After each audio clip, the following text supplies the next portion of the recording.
이제 하나님 말씀은 에스겔 47장 3절부터 5절까지 말씀입니다. 에스겔 47장 3절부터 5절까지. 찾으셨으면 우리 다 같이 함께 말씀을 같이 봉독하도록 하겠습니다. 47장 3절부터 같이 읽습니다. 시작. 그 사람이 손에 줄을 잡고 동쪽으로 나아가며 천척을 측량한 후에 내게 그 물을 건너게 하시니 물이 발목에 오르더니 다시 천척을 측량하고 내게 물을 건너게 하시니 물이 무릎에 오르고 다시 천척을 측량하고 내게 물을 건너게 하시니 물이 허리에 오르고 다시 천척을 측량하시니 물이 내가 건너지 못할 강이 된지라. 그 물이 가득하여 헤엄칠 만한 물이요 사람이 능히 건너지 못할 강이더라. 아멘. 아멘. 우리 하나님의 은혜가 우리 온 성도들에게 가득하기를 바랍니다. 우리는 이 에스겔을 통해서 하나님께서 자기 백성들을 회복하시는 그 은혜를 지금 살펴보고 있습니다.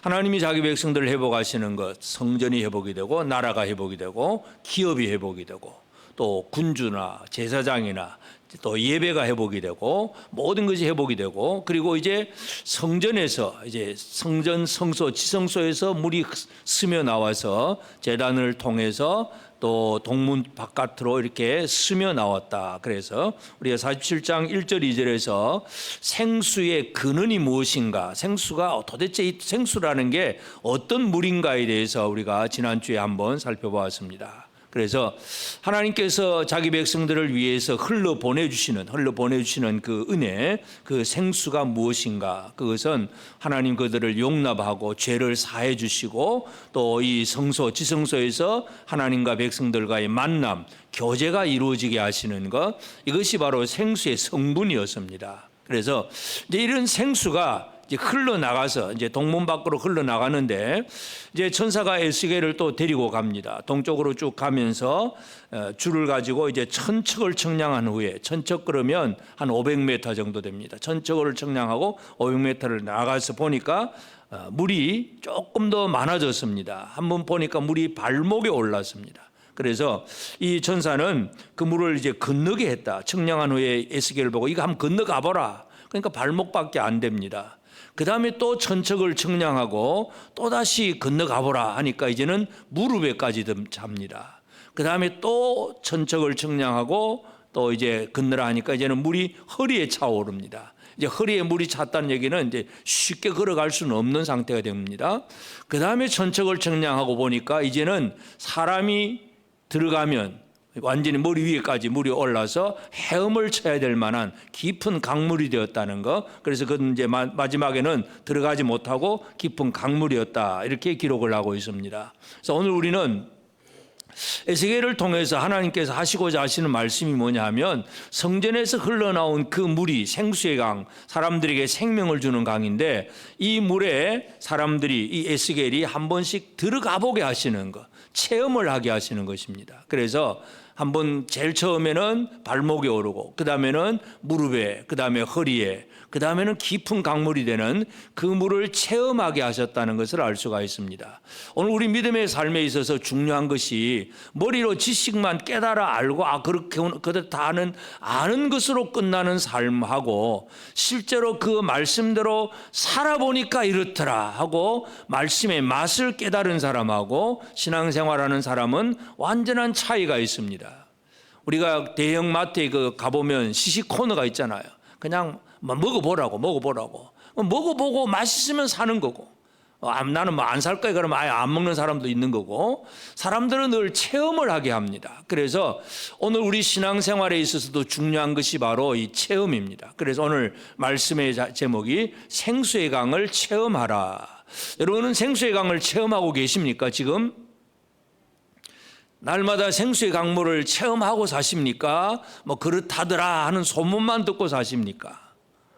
뭔가 맛있다더라, 어디 가보면 좋다더라, 머릿속으로는 지식은 많이 가져 있는데 실제로 체험해 보지 못하면 진정한 그 은혜를 누릴 수가 없습니다. 특별히 생수라고 하는 것은 우리의 생명을 살리는 것이고 하나님과의 만남, 교제가 이루어지게 하는 것이기 때문에 이것은 절대적으로 체험되어져야 할 생수라는 사실, 이것을 우리가 꼭 기억을 해야 됩니다. 오늘도 설교를 그냥 듣고 가는 것하고 들은 말씀대로 살아내는 것하고 완전한 차이가 있다는 거 꼭 기억하시길 바랍니다. 그러면 이제 이 생수의 강이 흘러갑니다. 생수의 강이 흘러가는데 제일 첫 번째 우리가 기억해야 될 것은 이 생수의 강은 어디로 흘러가느냐 하는 문제, 방향의 문제입니다. 그 사람이 손에 줄을 잡고 동쪽으로 나아가며 천척을 정량했다. 동문에서 나와서 물이 이제 흘러 내려갑니다. 성전은 지성소가 제일 높은 곳이고 계단을 통해서 제단 쪽으로 내려와서 또 계단을 통해서 내리면 이제 바깥들이 되고 그 다음에 또 계단을 타고 내려와서 동문 밖으로 나왔고 또 여기서부터 계속 이제 흘러 내려가는 겁니다. 그래서 흘러 내려가는 이 동쪽으로 흘러 내려가는 이 물의 방향을 우리는 잘 이해해야 됩니다. 물론 동서남북이라고 하는 어떤 개념도 우리가 나중에 또 살펴봐야 되겠지만 여기서 중요한 건 뭐냐 하면 이 물이 계속 흘러서 어디로 흘러 들어가느냐 하는 문제, 바로 그것은 사해바다, 죽음의 바다를 향해서 내려가고 있습니다. 이제 그 지명이 다음 주에 이제 나오게 되는데 하여튼 이 동쪽에서 흘러나온 물이 계속 흘러 내려간다는 것, 동쪽으로. 그래서 방향이 동쪽이긴 하지만 그 의도와 목적은 뭐냐 하면 죽음이 있는 곳으로, 사망이 있는 곳으로 이 물이 흘러가고 있어서 그 죽은 자를 살려내는 역할, 이것이 바로 생수의 역할입니다. 그래서 생수의 방향을 잘 이해하는 것이 중요합니다. 우리가 하나님 앞에서 은혜를 누리고 산다는 것은 이 방향을 잘 깨닫는 게 제일 중요합니다.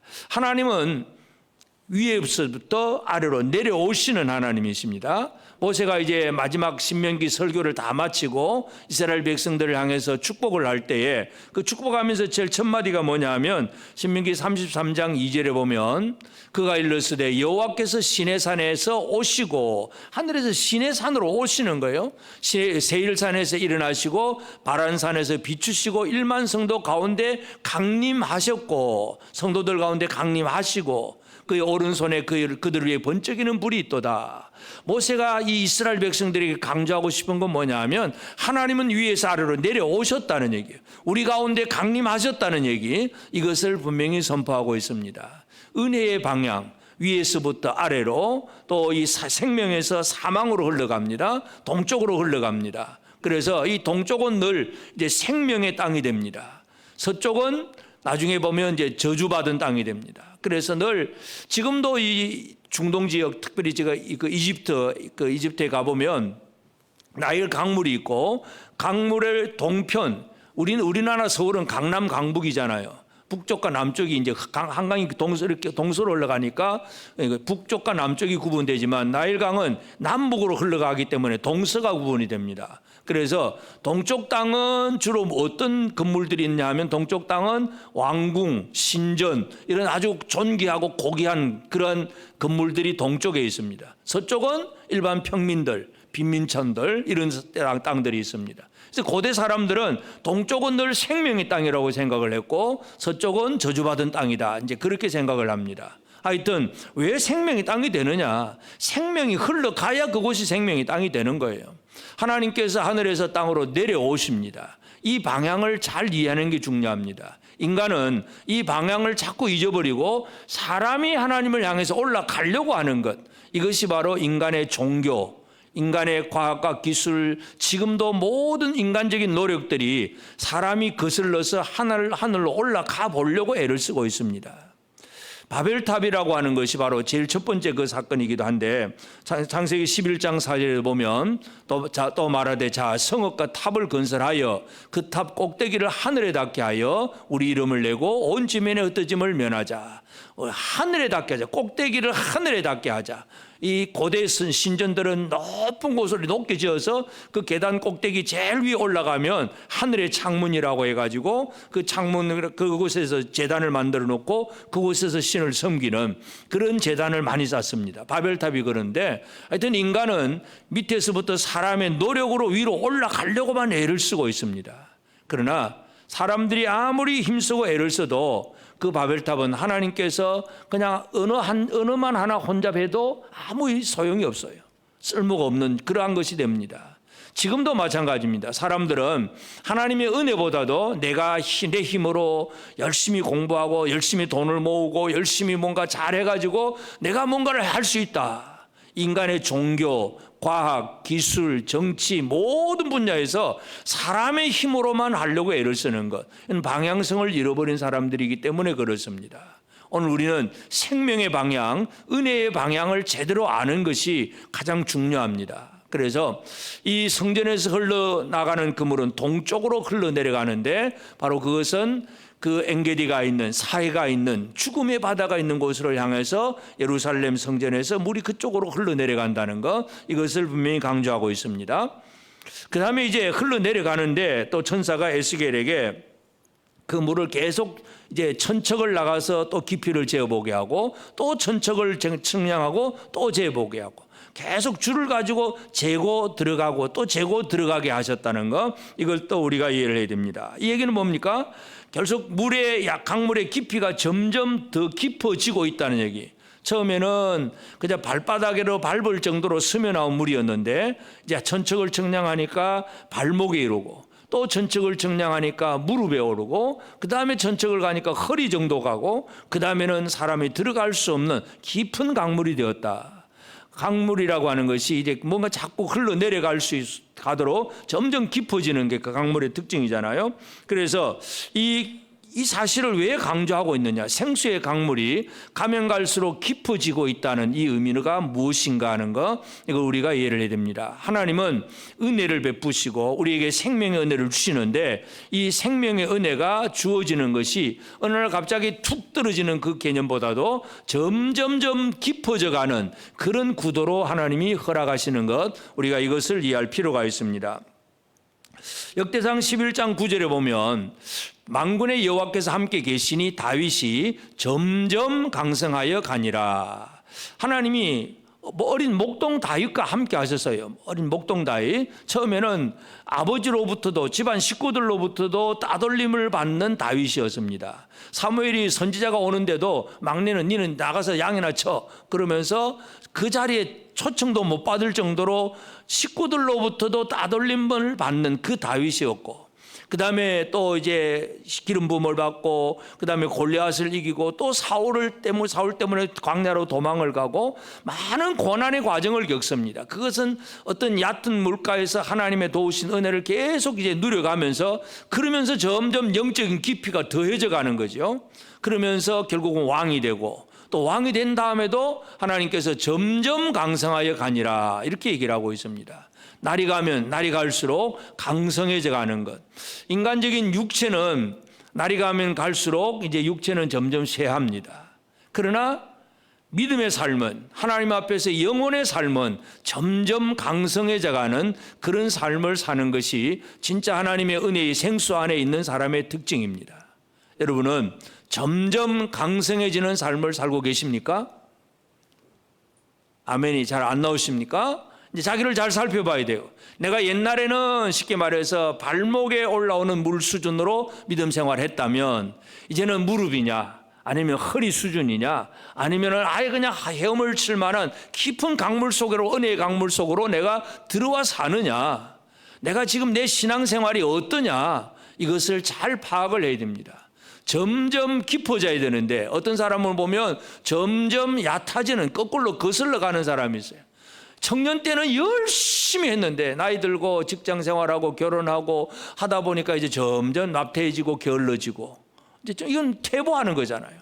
점점 깊어지는 생활을 살아가야 됩니다. 생수의 특징은 동쪽으로 흘러가는 방향, 그리고 점점 깊어지는 방향이라는 것, 그 특징이 있다는 걸 알 수가 있습니다. 그래서 결국 하나님은 이 생수를 이제 생수가에 많은 사람들이 살게 되고 그 사람들을 사람을 살리는데, 하나님이 하시는 일은 뭐냐면, 처음에는 지성소에서 조금씩 흘러나온 것 같은데 그것이 가면 갈수록 많아져서 많은 사람들이 충분하게 생명을 누릴 수 있도록 충분히 공급하시는 하나님이라는 것. 그래서 점점 더 풍성하고 점점 더 깊어지고 점점 더 그 양이 많아지는 그 은혜를 오늘 우리가 기억할 필요가 있습니다. 하나님의 은혜의 특징. 그래서 생수, 지난주에 말씀드린 생수의 근원은, 생수라고 하는 것이 뭐냐, 질적인 문제를 얘기했다면, 오늘 말씀의 3절부터 5절 말씀은 양적인 부분입니다. 점점 많아져 가는 것.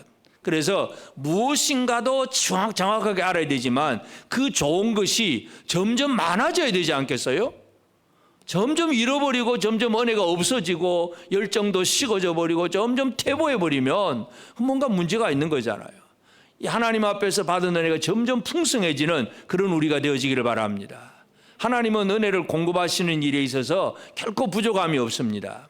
이스라엘 백성들이 광야로 나왔을 때에 그 광야 생활에서 하나님은 매일 만나를 내려줍니다. 만나가 어느 정도냐, 출애굽기 16장 17절 18절에 보면 이스라엘 자손이 그같이 하였더니 그 거둔 것이 많기도 하고 적기도 하나 오멜로 되어 본적 많이 거둔 자도 남음이 없고 적게 거둔 자도 부족함이 없이 각 사람은 먹을 만큼만 거두었더라. 그 60만 아니면 어린아이들까지 포함해서 여자들 포함해서 200만 300만 명이나 되는 그 수많은 사람들이 매일 먹을 수 있는 것, 매일 만나를 먹을 수 있도록 하나님은 공급하시는 하나님. 그것도 한 번이 아니라 40년 동안 공급하신 하나님. 여러분, 이 풍성한 하나님의 은혜를 여러분 체험하고 사십니까? 이 풍성한 하나님의 은혜를 우리 모든 성도들이 체험하며 살기를 바랍니다. 그래서 이제 하나님께서 이 강물이 점점 깊어지게 하고, 그 다음에 또 우리가 기억해야 될 부분은, 천사가 데리고 다니면서 이거는 전책을 와서 내가 요거는 요 정도 깊이 하고 깊이를 설명해 주는 것이 아니라 에스겔에게 건너가보라고 얘기를 합니다. 체험해보라고 하는 거죠. 그래서 동쪽으로 나가면 전책을 청량하고 내게 그 물을 건너게 하시니, 자꾸 건너보라. 건너보니까 발목이고, 건너보니까 무릎이고, 건너니까 허리고, 그 다음에는 못 건너겠다 하는 정도로 나옵니다. 체험을 하게 한다는 거, 오늘 우리가 이걸 잘 기억해야 됩니다. 에스겔의 환상이라고 하는 것은 그냥 눈에서 꿈에서 바라본 어떤 생각의 환상이 아니고 실제의 삶에서 체험하는 일이라는 것을 우리가 알 수가 있습니다.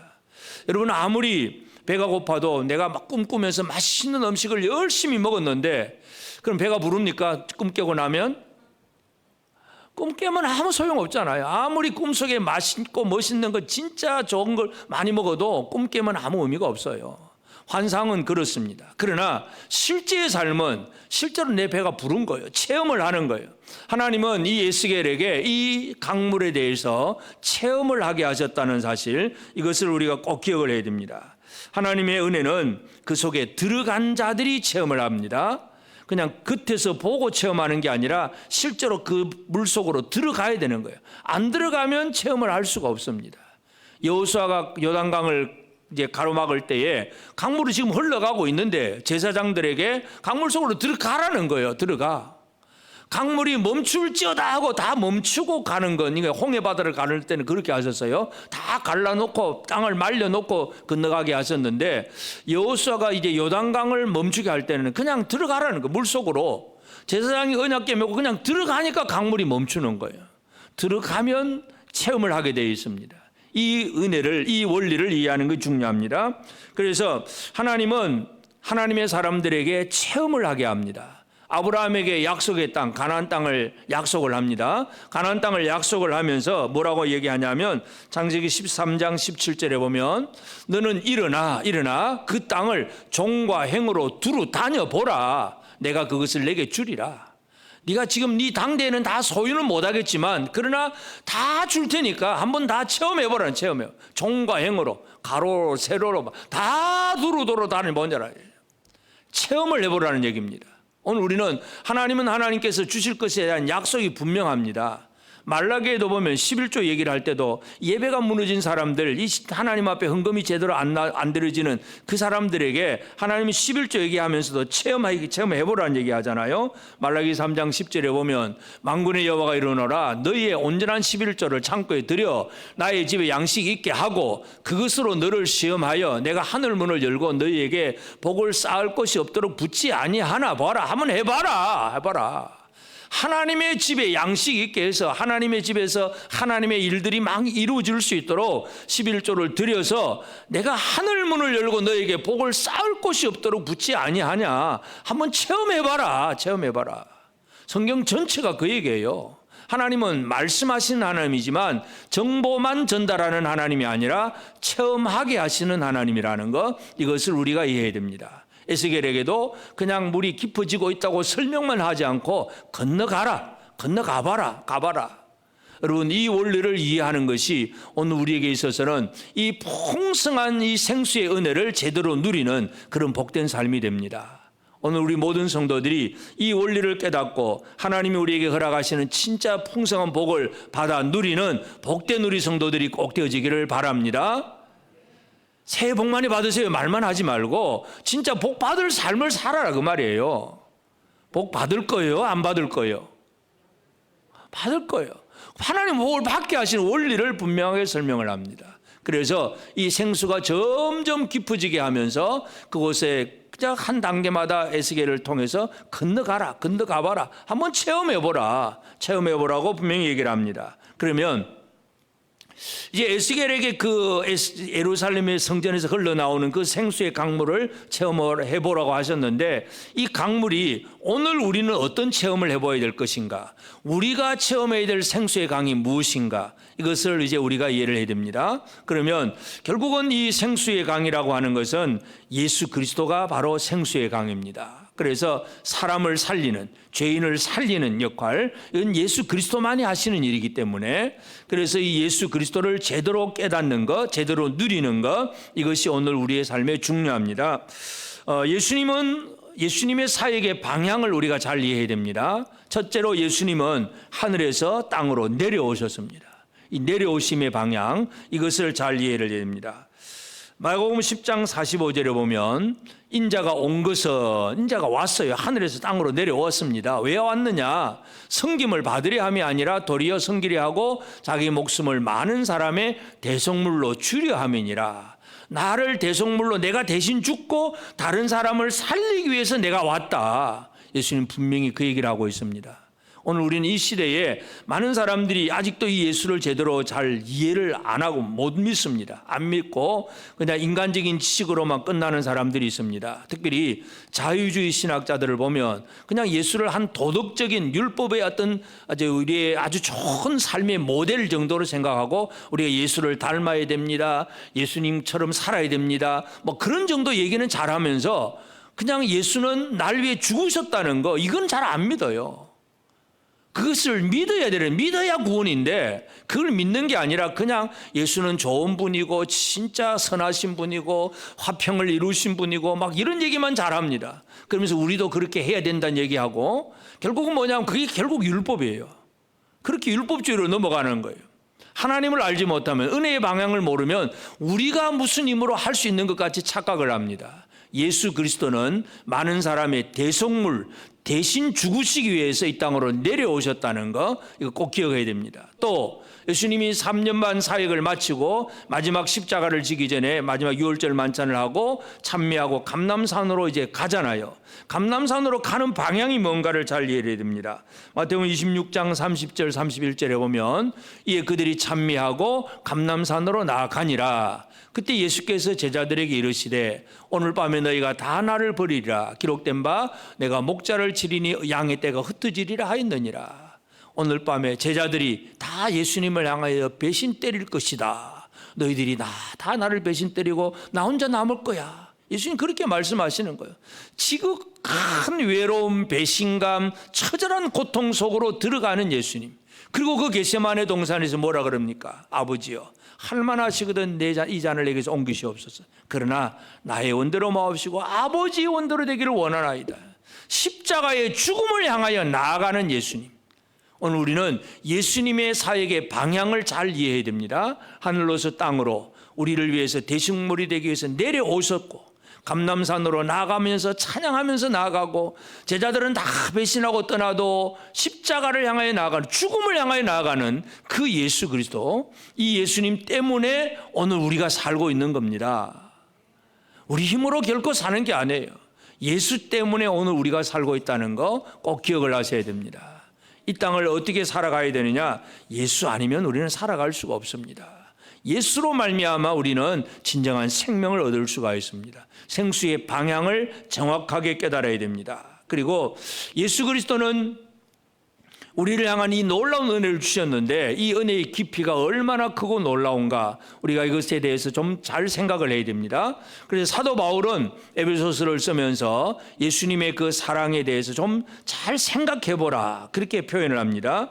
에베소서 3장 18절부터 20절에 보면, 너희 모든 성도와 함께 지식에 넘치는 그리스도의 사랑을 알고, 그리스도의 지식에 넘치는 그리스도의 사랑을 알고, 그 너비와 길이와 높이와 깊이가 어떠함을 깨달아 하나님의 모든 충만하신 것으로 너에게 충만하게 하시기를 구하노라. 우리 가운데 역사하시는 능력대로 우리가 구하거나 생각하는 모든 것에 더 넘치도록 능히 하실 이에게, 하나님은 우리에게 넘치도록 능히 하시는 분입니다.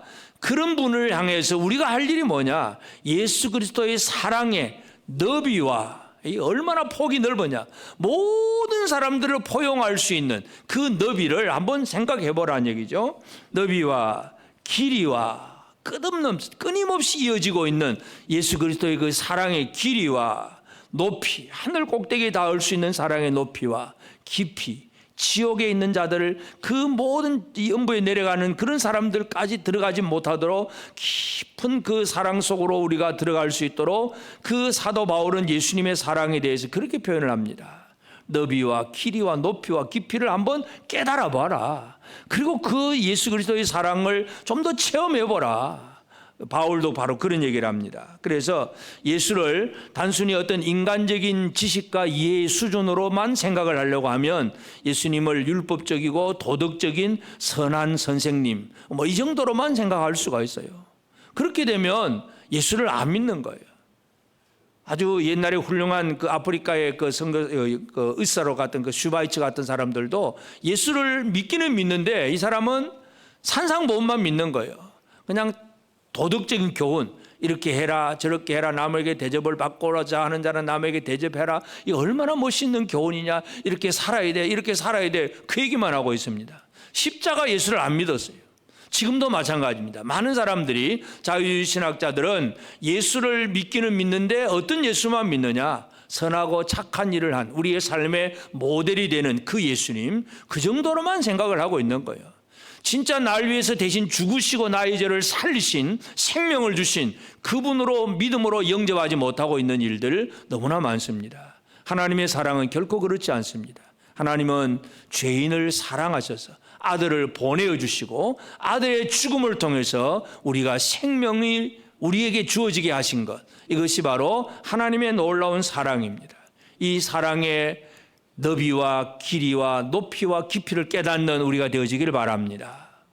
뿐만 아니라 예수님은, 예수님의 그 주의 제자들, 성도들이 예수님의 사랑의 그 은혜 속에서 체험을 하게 하셔서요, 다 보여주신 거예요. 막 한번 와서 시시콘에 와서 한번 봐라, 맛 좀 봐라, 그러면서 예수님이 다 자신을 드러내셨습니다. 하나님의 사랑을 어떻게 드러내셨느냐? 우리 잘 아는 대로 요한복음 1장 14절에서 말씀이 육신이 되어 우리 가운데 거하심에 우리가 그의 영광을 보니 아버지 독생자의 영광이요 은혜와 진리가 충만하더라. 그래서 사도 요한이 이렇게 기록을 했고, 그래서 말씀이 육신이 되어 우리 가운데 거하심에 우리 그 영광을 보니, 그래서 이 영광을 보니, 그럼 영광을 보니, 그래서 우리는 하나님 앞에서 영광을 바라보는 자가 되어야 됩니다. 바라보는 자. 예수님은 이 땅에 오셔서 예수님이 사람들에게 예수님이 사람들이 예수님을 체험하게 하셨다는 거, 이걸 기억해야 됩니다. 사도 요한도 요한 1서에서도 마찬가지죠. 요한 1서 1장 1절에 보면 태초부터 있는 생명의 말씀에 관하여는 우리가 들은 바요 눈으로 본 바요 자세히 보고 우리 손으로 만진 바다. 예수님은 3년 반 동안 제자들과 함께 거하면서 그들에게 뭔가를 자꾸 들려주고 보여주고 다 하게 하셨잖아요. 그래서 요한이 그렇게 그러합니다. 우리가 들었고 보았고 손으로 만졌고 다 체험했다. 예수는 어떤 허상의 어떤 만들어낸 그런 얘기가 아니다. 지금은 요즘 인공시대가 돼가지고요. 뭐 화면도 보면 아주 AI를 그래가지고 인공 화면을 막 사람 얼굴이라든지 뭐 화면 뭐 경치라든지 막 만들어내잖아요. 실제 사람이 아닌 게 진짜 멋있는 사람들의 얼굴들이 막 만들어집니다. 그걸 악의적으로 이제 편집하는 사람들은 딥페이크 그래가지고 막 그냥 이상한 그 사진도 만들어내는 진짜 잘못하는 사람도 있긴 하지만 하여튼 이런 게 아니에요. 예수 그리스도는 실제로 오신 분이고 실제로 사람이 되신 분. 그래서 예수님은 어떤 환상 속에 존재하는 분이 아니라 사람들이 듣고 보고 만지게 하신 분. 물론 그렇기 때문에 지금도 우리에게 들려주고 만질 수 있는 분은 아니죠. 사도 요한은 그렇게 했고 그 시대 사람들 그리고 편지를 써서 그 자기의 경험과 체험을 얘기를 해주고 있습니다. 하여튼 예수 그리스도는 사람들로 하여금 예수를 체험하게 하셨다는 것, 하나님의 사랑을 체험하게 하신 분이라는 것, 오늘 우리가 이것을 기억해야 됩니다. 그래서 이제 우리는 우리에게 주신 이 하나님의 그 생수, 생명의 은혜의 물, 생수의 강을 우리가 체험하며 살아가야 되는데 이 체험하며 살아가는 삶을 살기 위해서 우리가 어떻게 해야 되느냐? 실제적으로 우리가 해야 될 부분이 있습니다. 첫째는 하나님의 은혜가 흘러나오는 방향을 알고 그 방향에 맞는 삶을 살아내야 됩니다. 엉뚱한 데 가면 없잖아요. 제대로 나오는 곳에 가야지 뭐 그것이 나오는지 안 나오는지 몰라서 헤매고 있다면 이 세상의 사람들은 지금도 그렇게 헤매고 있습니다. 진리가 어디에서 오는지 생명이 어디에서 오는지 여기서 찾고 저기 가서 찾고 막 노력을 하고 있지만 아무것도 없어요. 진짜 생명이 흘러나오는 방향을 제대로 찾는 게 제일 중요합니다. 예수님께서 이제 유대인들과의 그 논쟁 속에서 그런 얘기를 합니다. 요한복음 5장 39절 40절에 보면 너희가 성경에서 영생을 얻는 줄 생각하고 성경을 연구하거니와 이 성경이 곧 내게 대하여 증언하는 것이니라. 그러나 너희가 영생을 얻게 하여 내게 오기를 원하지 아니하는도다. 자, 이게 무슨 말이에요? 유대인들이 성경을 연구를 해요. 어릴 때부터 성경을 달달달달 외워가면서 그냥 이 토라를 외우고 그 다음에 그 토라를 해석했던 그런 미시나 뭐 탈무드 뭐 이런 걸 또 배워가면서 막 열심히 성경을 연구합니다. 율법학자들이 열심히 가르칩니다. 많은 유대인들이 성경을 연구를 하는데 그래서 뭐 이 구절은 어떻고 이 단어는 어떻고 막 철저하게 연구는 많이 합니다. 예수님이 뭐라 그럽니까? 핵심이 뭐예요? 성경은 뭘 가르치는 거라고요? 성경은 예수, 내게 대하여 가르치는 거다. 나 예수님을 보여주는 게 성경이다. 근데 문제는 뭐예요? 성경은 연구하는데 영생을 얻기 위해서 예수님께 오기를 원하지 않는다. 이게 가장 큰 문제. 방향을 잃어버린 사람들. 지금도 마찬가지예요. 신학자들 중에서도 뭔가 신학을 공부한다는 사람들 중에서도 예수를 향하여 가지 않습니다. 성경 자체에 뭐 문자, 문법적으로 뭐 신학적으로 이론적으로 막 이런저런 많은 이론들이 막 나오곤 합니다. 그런데 신학은 공부하는데 예수는 압니다. 이게 가장 큰 문제예요. 오늘 우리가 이 시대에도 마찬가지입니다. 우리 교회도 이제 신학생들이 점점 생겨나서 너무나 감사한 일인데 우리 신학생들도 신학교 가면 성경을 많이 공부합니까? 학문을 공부를 합니까? 저도 신학을 공부를 하긴 했지만 학교 가면은요 성경은 못 읽어. 그 공부 그거 따라가기 위해서 시험 치기 위해서 성경 자체를 못 읽어. 진짜 성경을 읽으면서도 뭐 문법적으로 이해하고 해석하고 뭐 이것만 열심히 하지 예수를 몰라. 이게 가장 큰 문제예요. 오늘 우리는 유대인들이 성경을 연구는 하는데 성경의 핵심 주제인 예수를 몰라. 설교에서 예수가 없어. 그냥 이렇게 살아야 됩니다. 저렇게 해야 됩니다. 하고 막 우리 성도들이 듣기 좋도록 아주 감성적이 아주 탁 그냥 부드럽게 그냥 감정의 눈물을 흘릴 수 있고 막 마음의 감동이 막 짜릿짜릿하게 하고 올 수 있는 그런 이야기들은 많이 있는데 예수가 없는 설교, 이게 마지막 문제예요. 방향을 잃어버린 설교들이 너무나 많아요. 예수 그리스도가 우리의 삶의 생수의 방향이, 근원이 어디냐를 알고 그 방향을 제대로 찾는 것이 가장 중요합니다. 오늘 우리 교회가, 우리가 바라는 것, 저는 주일마다 여러분이 느끼고 계시는 분 계시겠지만 구약을 설교하면서 계속 예수 얘기하는 거예요. 알고 계십니까? 막 그러려니 하고 그냥 듣고만 있는 거예요. 신약을 설교하든 구약을 설교하든 오직 핵심은 예수 그리스도밖에 없어요. 그리고 이거 잊어버리면 아무리 성경을 알아도 소용이 없는 거예요. 착하게 삽시다, 열심히 합시다, 그 말 아무리 해봐야 예수 없으면 율법주의자예요. 지옥 가는 거예요. 예수로 말미암아 천국 가는 거예요. 방향을 제대로 잡아야 됩니다. 유대인들이 성경은 연구하는데 예수께로는 안 와. 이게 가장 큰 문제잖아요. 그래서 우리가 가야 될 것이 무엇입니까? 히브리서 기자는 분명히 얘기합니다. 히브리서 4장 16절에 그러므로 우리는 긍휼하심을 받고 때를 따라 돕는 은혜를 얻기 위하여 은혜의 보좌 앞에 담대히 나갈 것이다. 다른 데 가지 말고 은혜를 베풀어 주시는 그 보좌 앞으로 담대히 나아가라. 하나님은 은혜를 베풀어 주시는 분이에요. 인간의 노력으로 바벨탑 쌓고 뭘 열심히 해서 뭔가 천국을 이루겠다, 그 꿈 다 깨시고 은혜의 보좌 앞으로 담대히 나아가는 그런 우리가 되어져야 됩니다. 그래야 진짜 제대로 우리는 생명의 은혜를 누릴 수가 있습니다. 그리고 이 방향을 제대로 잡은 다음에 그 다음에 좀 더 이제 우리가 덧붙여야 될 것이 뭐냐면 더욱더 점점 더 깊어져 가는 그런 삶을 살아가는 것. 이것이 지혜로운 생활입니다. 이 천사가 에스겔을 데리고 다니면서 처음에 건너가니까 무릎입니다. 그 다음 발목입니다. 그 다음에 두 번째는 무릎이고 그 다음에는 허리가 되고 그 다음에는 건너지 못할 강이 됩니다. 점점 깊어져 가는 그 이야기를 해주고 있다는 걸 알 수가 있습니다. 오늘 우리가 믿음 생활을 하긴 하는데 어떤 사람은 얕은 물가에서 물장구만 치고 있는 사람이 있습니다. 그냥 오늘 설교 들은 거로 아멘, 그거로 끝나버리는 사람도 있습니다. 그 안 듣는 사람보다는 낫긴 하겠죠. 말씀을 듣고 깨닫고 그냥 또 믿습니다 하고 고백하고 그 정도로 살아가는 사람도 있어요. 그것도 뭐 틀린 건 아닙니다. 그러나 그것은 발목의 생활입니다. 발목만 담그는 생활. 오늘 우리가 다 같이 예배당에 지금 앉아와 있지만은 발목만 왔다 갔다 하는 사람이 있는가 하면 무릎 정도로 조금 더 깊어진 사람이 있고 어떤 사람은 허리 정도로 점점 깊어져 가는 사람. 마지막 성도는 어떤 사람이냐 하면 큰 강물에 그냥 헤엄치는 사람. 여러분, 헤엄을 친다는 얘기는 뭐예요? 내 힘으로 설지 못하는 사람이 바로 헤엄치는 사람이에요. 수영할 때 제일 핵심이 뭡니까? 제일 첫 번째 듣는 말이 힘 빼라, 힘 빼라. 내가 뭐 살아보려고 아둥바둥 하면 물속으로 오히려 들어가 버립니다. 내 힘 빼고 물에다가 내 몸을 내어 맡기는 것.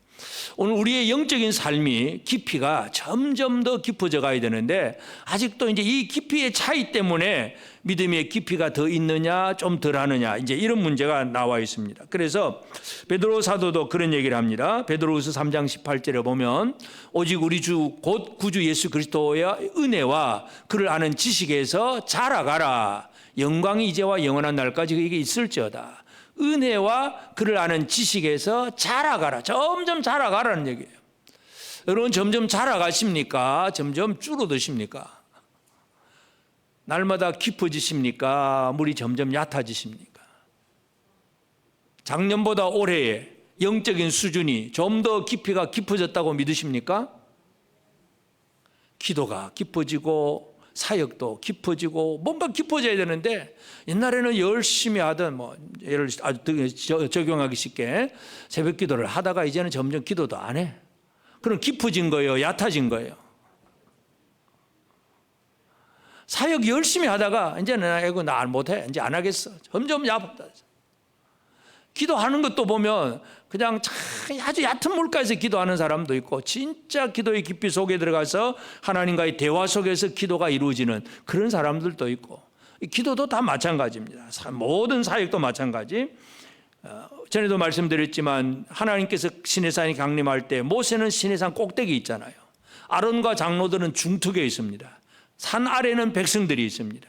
그러니까 하나님을 만나는 수준이 다르다는 얘기죠. 산 꼭대기에 올라가 있는 사람, 중턱에 올라가 있는 사람, 저 산 아래에 있는 사람. 다 하나님 백성이긴 마찬가지예요. 다 하나님 백성이긴 하지만 진짜 하나님과 대화하고 함께 만나는 믿음의 깊이, 영적인 지식이 자라가는 그런 삶을 우리가 살아가야 됩니다. 여러분, 오늘 2025년은 좀 더 깊어지는 해가 되어지기를 바랍니다. 강물의 깊이 속으로, 산으로 비유한다면 높은 모세처럼 높은 꼭대기에 올라가는 이런 영적인 수준이 달라지는 그런 우리가 되어지기를 바랍니다. 대충 살지 말고 그냥 교회만 왔다 갔다 하는 그런 사람 말고, 제가 이제는 뭐 나이가 들었지만 아주 젊었을 때 목회할 때 이제 부산에서 목회를 할 때 이제 청소년부 데리고 수련회를 어디로 가냐면 이제 지금도 이제 하만에 뭐 기도원을 진다고 하지만 하만 기도원을 갔는데 그 옆에 이제 그때는 막 건물이 조그만 초라해요. 막 안에 들어가서 뭐 거기에 집회할 수도 없어요. 그래서 밤에 전부 텐트 치고 이제 밖에서 이제 텐트 치고 이제 진짜 심야 기도를 하는 거예요. 철야 기도를 하는 겁니다. 그 옆에 무덤도 있고 무덤 옆에 텐트 치고 전부 다 중고등부 학생들 그렇게 이제 텐트 치고 기도를 합니다. 근데 이제 제 텐트 옆에 이제 제 1학년쯤 되었을 거예요. 제일 어린 학생이죠. 어린 학생. 뭐 와기는 왔는데 얼마나 무섭겠어요. 모습 와가지고 그냥 바들바들 떨고 있습니다. 이제 다 흩어지 기도하라고 뭐 기도하라고 했는데 이제 이 옆에서 가만 들어보니까 이제 하긴 했는데 무슨 기도를 해야 될지 모르잖아요. 실제로 뭐 하나님 아버지 해놓고 그 다음부터는 계속 하는 게 주기도문만 줄줄 하늘에 계신 우리 아버지요. 계속 주기도문만 외우는 거예요. 왜냐하면 기도의 맛을 아직 모르고 기도의 깊이를 모르니까 뭐 그런 수준이 그래요. 그런데 지금은 뭐 잘한다고 보겠지만은 뭐 그 이후로는 내가 잘 모르겠습니다만은 하여튼 아주 기도의 깊이도 얕아 있는 사람도 있고 점점 기도가 깊어지는 사람도 있고 사역에 있어서도 점점 깊어지는 사람이 있어요. 점점 깊어지기를 바랍니다. 하나님은 풍성하신 하나님이에요. 넘치도록 주시는 하나님이에요. 이 하나님 요 정도밖에 안 줄 거야 생각하는 사람들은 진짜 체험을 못하는 사람입니다. 그래서 우리는 풍성함으로 들어가야 되고 그 들어갈 때에 체험하는 신앙의 중요한 게 뭐냐면 믿음입니다. 믿음 없으면 이 체험도 아무것도 아닙니다. 흔히 체험신앙이라고 하는 표현이 있어요. 체험신앙은 뭐냐면 내가 체험되어지는 것만 믿는 사람이에요. 이 사람은 온전한 믿음이 아닙니다. 그래서 체험신앙이 아니라 우리는 말씀을 믿고 실천하는 실천신앙, 체험이 되어지는 신앙, 이것이 오늘 우리에게 중요합니다. 그렇게 하기 위해서 중요한 게 뭐냐? 바로 하나님의 말씀에 대한 깨달음과 믿음, 하나님을 신뢰하는 이 믿음이 중요합니다. 믿음 없으면 체험신앙이 안 됩니다. 여러분 모세도 이 믿음이 부족할 때가 있었어요. 하나님 앞에 한 소리 듣습니다. 모세도 그렇습니다. 민수기 11장 22절 23절에 보면 그들을 위하여 양떼와 소떼를 잡은들 조카오며 바다의 모든 고기를 모은들 조카오리까. 여호와께서 모세에게 이르시되 여호와의 손이 짧으냐 내가 이제 내 말이 내게 응하는 여부를 보리라. 자, 이 말은 뭐냐 하면 백성들이 막 고기 먹고 싶다고 불평 원망을 했어요. 하나님이 분노를 하셨지만 그러나 하나님 모세에게 말씀합니다. 이 백성들에게 내가 한 달 동안 실컷 고기 먹게 해주겠다. 한 달 동안 실컷 고기 먹게 해주겠다. 그러니까 모세가 하는 말이 하나님 지금 남자 장정만 60만 명이고 200만 300만 명이나 되는 사람이 한 끼도 아니고 한 달 동안 고기를 실컷 먹여준다고 하셨는데 하나님 어디에서 무슨 고기를 이렇게 실컷 먹여줍니까? 이제 이런 얘기예요. 그러니까 모세가 그렇게 얘기하잖아요. 모세가 이 바다의 모든 고기를 모은들 되겠습니까? 양떼 소떼 다 모아서 되겠습니까? 그때 하나님 하신 말씀이 여호와의 손이 짧으냐? 여러분 하나님의 손은 짧지 않습니다. 옆 사람에게 한번 얘기해 줍시다. 당신을 향한 하나님의 손은 결코 짧지 않습니다. 우리는 계산을 합니다. 요건 될 거고 요만큼은 될 거고 요건 안 될 것 같아. 늘 우리는 계산 속에서 움직입니다. 그래서 모세가 바다의 고기를 모은들 뭘 모은들 되겠습니까? 하고 있는데 하나님 말씀은 여호와의 손이 짧으냐 내가 이제 내 말이 내게 응하는 여부를 보리라. 그러면서 강한 바람이 광야의 메추라기를 다 몰아와가지고 막 백성들이 막 이 메추라기가 높이 날지도 못해. 그냥 한 1m 이하에서 겨우 바닥바닥 할 정도로 쉽게 잡을 수 있도록. 그래서 그들이 실컷 고기 먹고 한 달 동안 실컷 먹는 거예요. 실컷. 하나님은 결코 손이 짧지 않습니다. 우리가 의심하기 때문에 늘 문제가 생깁니다. 베드로도 마찬가지잖아요. 예수님께서 물 위로 걸어오니까 막 처음에 유령이라고 막 놀랬잖아요. 그러다가 베드로가 주님이니까 그럼 나를 오게 하세요. 그러니까 그래 오라. 베드로가 갑니다. 가다가 왜 빠집니까? 주님만 바라보면 되는데 또 옆에 바람 물길 쳐다보니까 또 쑥 빠져버리네. 결국 내 마음속에 진정한 믿음 없이 체험만 하려고 하면 그건 체험신앙이 아닙니다. 어떤 사람들은 그냥 내가 인간적인 체험만 가지고 살아가려고 애를 쓰는 사람이 있고, 또 이 믿음이라고 하는 것이 내가 가진 믿음일 수도 있어요. 나는 할 수 있다. 긍정적인 신앙, 그저 이 긍정적인 이런 긍정적인 마인드를 그냥 품고 나는 할 수 있다, 할 수 있다, 할 수 있다 막 외쳐가면서 막 참 할 수 있는 것처럼 착각을 스스로 불러일으키는 거죠. 하나님이 할 수 있다고 해야 할 수 있는 겁니다. 사도 바울은 분명히 합니다. 내게 능력 주시는 자 안에서 내가 모든 것을 할 수 있느니라. 내가 하고 싶다고 다 되는 게 아니에요. 우리는 내가 하고 싶은 거 많지요. 여러분도 마찬가지잖아요. 예를 들어서 좀 아주 넉넉한 집에 살고 또 풍성한 삶을 살기를 바라는 거 다 바라잖아요. 안 바라십니까? 다 바라죠. 그런데 내가 원한다고 다 되는 게 아니에요. 하나님이 주신다고 약속하신 것을 믿어야 되는 것이고. 그래서 오늘 우리는 베드로가 왜 물에 빠지느냐, 주의 말씀을 처음에는 듣고 가다가 빠지는 거예요. 믿음으로 가다가 바람과 물결을 보고 저 바람 때문에 두려움이 들어오고 무서움이 들어오니까 말씀에 대한 믿음이 무너지고 의심이 들어오니까 빠져버리는 거예요.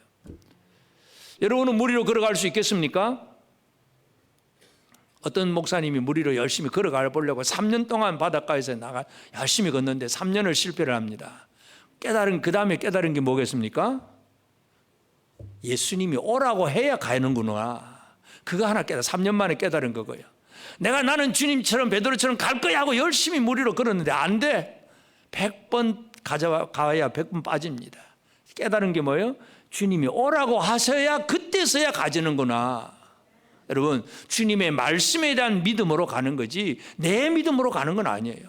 체험신앙이 뭐냐? 말씀에 대한 믿음에 순종하고 나가는 삶입니다. 오늘 우리 성도들의 삶이 생수의 강이 흘러옵니다. 에스겔을 통해서 보여주신 그 생수의 강이 오늘 예수 그리스도가 우리를 향한 생수의 강이고 우리를 살리는 강입니다.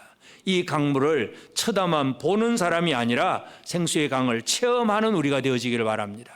하나님의 은혜가 얼마나 큰지, 하나님의 그 사랑이 얼마나 높으신지, 그 길이와 높이와 그 크기가 얼마나 크고 놀라운지를 체험할 수 있는 우리가 되어지기를 바랍니다. 점점 더 깊어지는 신앙, 점점 더 자라가는 신앙이 되어지기를 바랍니다. 옆 사람하고 우리 한번 서로 약속합시다. 우리 주의 은혜 속에서 점점 자라갑시다. 내년이 다르고 작년과 올해가 다르고 올해부터 또 내년이 다르고 시간이 지나가면 갈수록 육체는 노쇠할 수 있습니다. 그러나 믿음의 깊이는 점점 더 새로워질 수 있는 복된 성도들이 될 수 있도록 생수의 강을 체험하는 우리 모두가 되어지기를 주의 이름으로 축복합니다.